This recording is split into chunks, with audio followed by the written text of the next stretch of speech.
Marions-nous, un album écrit par Julia Donaldson et illustré par Axel Scheffler.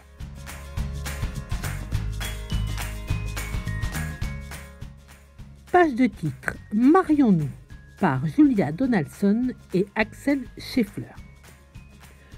Redoutés des corbeaux, ces deux épouvantails s'appelaient Betty Delorge et Harry Fortepaille. Harry aimait Betty, Betty aimait Harry. Alors Harry lui dit: Me veux-tu pour mari? Nous ferons une grande fête, un mariage brillant, dont on se souviendra jusqu'à la fin des temps. Betty répond d'accord. Ils s'étreignent et s'embrassent. Faisons une liste, dit-elle, pour que tout soit en place. Bonne idée, dit Harry, et il note au crayon ce qu'il faut trouver pour ce jour d'exception. Des plumes pour la robe de mariée, des coquillages pour un collier, beaucoup de fleurs roses pour la fête, 2 alliances et quelques clochettes.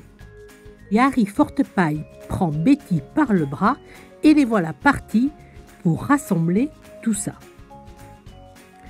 Ils ne vont pas très loin et voient un troupeau d'oies. Pour une plume chacune, vous aurez la grande joie d'assister à nos noces, un mariage brillant dont on se souviendra jusqu'à la fin des temps. Chaque oie donne une plume et dit marché conclu. Une amie araignée en fera un tissu. Ils s'étreignent et s'embrassent en s'écriant hurrah et ils cochent sur leur liste la robe d'apparat. Puis Harry Fortepaille prend Betty par le bras et les voilà partis chercher ce qu'ils n'ont pas. Ils ne vont pas très loin, voient des vaches autour d'eux.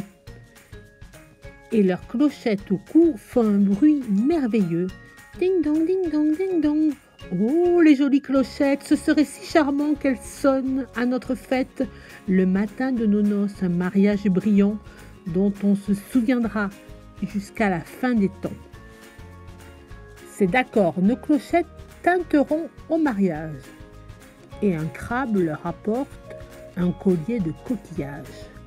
Au fond d'une poubelle, des souris trouvent par chance 2 anneaux de rideau pour faire des alliances. Ils s'étreignent et s'embrassent en s'écriant hurrah. Il manque des fleurs roses, mais on en trouvera. Harry dit à Betty: Tu peux aller dormir. Moi, pendant ce temps-là, je me charge d'en cueillir. Des fleurs roses, bourdonne une grosse abeille. Suivez-moi, j'en connais, qui sont des vraies merveilles. L'abeille emmène Harry et après plusieurs heures, ils arrivent dans un champ tout recouvert de fleurs. J'ai besoin d'eau, dit-il avant de les cueillir, sinon elles auront soif et elles vont se flétrir. Il suffit de me suivre, lui dit un vieux crapaud. Il y a une jolie mare au sommet du coteau. Il monte un chemin terriblement pentu. On va dormir un peu, dit le crapaud fourbu. Ils arrivent à la mare le lendemain très tôt. Harry dit: Elle est claire et bien fraîche cette eau, mais il faut l'emporter. Alors comment fait-on? J'ai besoin d'une cruche, d'un vase ou d'un bidon. Je pourrais vous aider, dit un jeune escargot. Je connais un endroit où se trouve un grand seau. Harry et l'escargot partent sur le sentier, mais l'escargot est lent. Il faut un jour entier. Betty est très inquiète. Qu'est devenu Harry?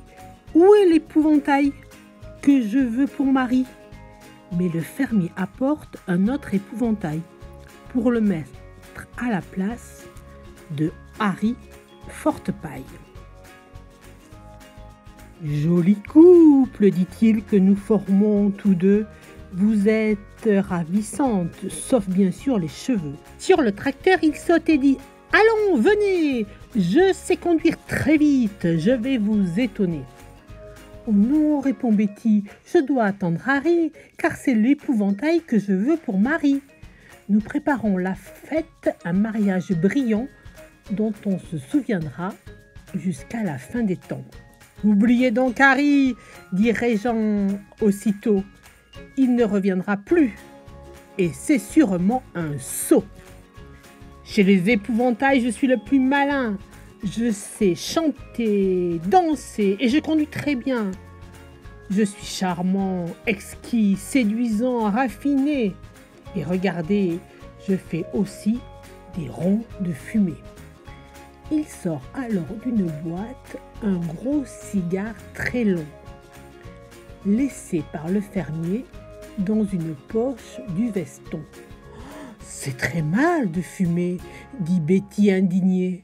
Quelle honte pour vous! N'êtes-vous pas gêné? Ne faites pas tant d'histoire, dit Régent tout réjoui. Vous allez assister à un spectacle inouï.